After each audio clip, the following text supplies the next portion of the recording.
a Ugandan brand, Sera Wild Coffee, making its debut at the Frankfurt Coffee Festival. Trading in a market 9,000 kilometers from Mount Elgon, we tracked down the farm down in Kapchorwa in the east of Uganda, where these precious beans are grown, and this farmer tells us the secret behind that success.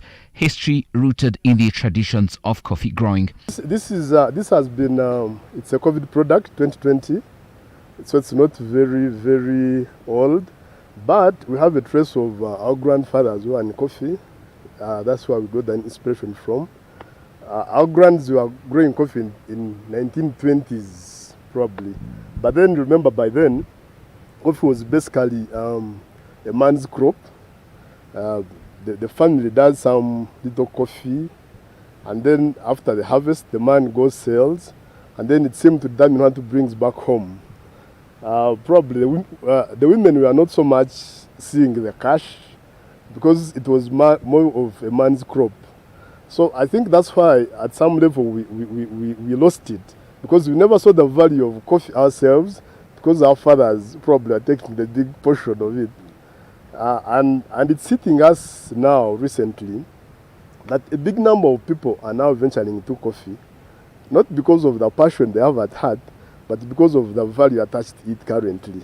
Now the question would be, what if the prices fall? Are guys going to keep in the industry? That's quite tricky. Yeah, so this is a product that you have to grow with a passion and love. Organic coffee farming, very capital intensive. For this grower, it was out of scratch. And yes, growing coffee on the rock, pure magic. This land was bare. We created most of this soil. Kapchorwa is a hill, a countryside, and this land is low-key. So by the time we came in, there was a lot of soil erosion. But we wanted the product. So we created most of this soil. We would even get soil from the Kapchorwa, rather from Karamoja, then we bring it here. But also we did a lot of mulching, and a lot of, we are planting also a lot of the castor oils to keep the soils firm. This is a model farm, an export-only processor. Many, like him, require solid government support in sending quality beans in the global markets. Our coffee, most of it is an export. We do export. Not that the exporters outside will need the quality, but also the Ugandans, they will need to drink the quality coffee. So if it's well dried, it gives you a better product. So if the government maybe would look into those areas where we have the dry spell, like the climate change has hit everyone, they look into those areas of irrigation, but also the drying part of it. How are people drying this coffee? So if you can have the solar dryers. And then an old age problem of shortage of extension services outside this farm. Outgrowers are in dire need, he says. Currently they are giving us the wet mills where we do the herring from. It's very good. We have one that we are given by Uganda Coffee Development Authority. It's supposed to help the whole community. But I'm telling you, we don't get the community guys coming to do with us. Reason, the blockers go there and then buy few quantities in basins from them before they even think of anything. And you've heard stories of some farmers by the who sell the flour.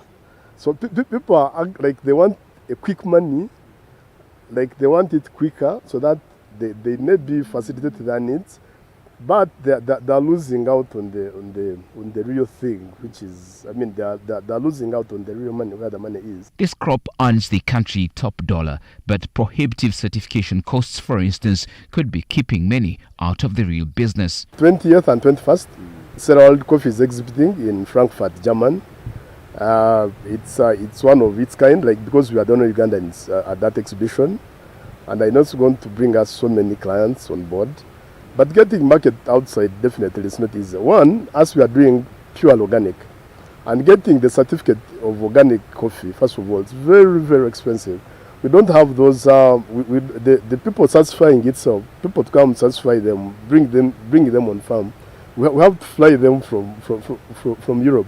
You bring them here, so it's quite expensive to get those certifications. And then the diseases. We meet Isaac, who does research and tracks tree health. For the last 3 to 4 months, I've been studying this plant and seeing how the mealybug actually affects the coffee.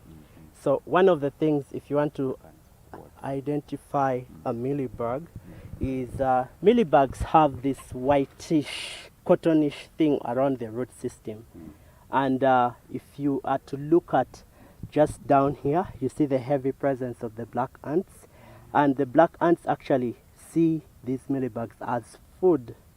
Now, when a coffee plant is infected or infested with mealybugs, normally the visible signs you see is the yellowing of the leaves.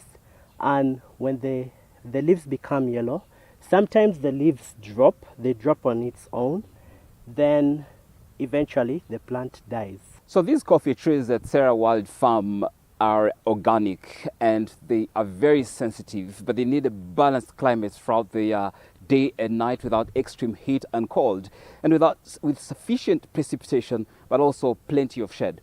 This region we're in here can get very, very hot, meaning the trees are going to be affected not only by climate change, but also crop disease. And that's where government investment needs to be. If you're going to meet the 20 million bugs target, you need to invest in irrigation first and extension services to reduce diseases on these crops. Then you can hit the export market. Musiime, NTV Business, Kapchorwa.